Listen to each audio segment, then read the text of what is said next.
Welcome. My name is Matt. I'm the winemaker and viticulturist at Seven Vines, and we are out in our beautiful Itasca block in front of the winery, and I'm going to do a little pruning and talk about some upcoming things at the winery.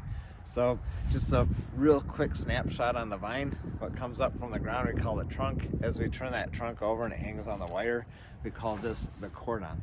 The cordon in this area is high cordon, so it umbrellas down. So as we're pruning this vine, we want to choose buds that are going to be umbrellaing out and down. We don't want things sticking straight up because then the wind will just knock them off. And so as I start doing things, I'm going to do a little long pruning here. We're early in the season, so we want to leave a little extra, cutting off a few of the bits and pieces that don't really do anything. Here we got a nice bud coming down. Here we got something coming out real nice.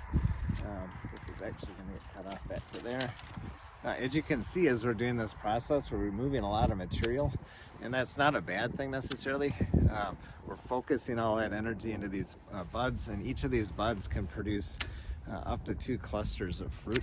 And so right now I'm actually determining how many grape clusters we'll have next summer.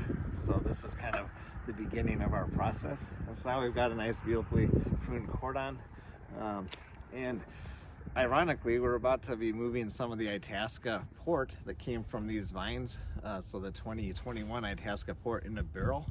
And what's fun about that is we really get to see this kind of journey of wine through the barrel, and you can actually have a little chance at seeing that. I call it being a winemaker for an afternoon, because you go in and you do a barrel sample of a few different things, and you get to see a snapshot that usually only winemakers can see. And we'll be doing this barrel tasting event January 9th, so make sure to come out. Again, my name is Matt, and we look forward to seeing you out at Seven Vines this winter.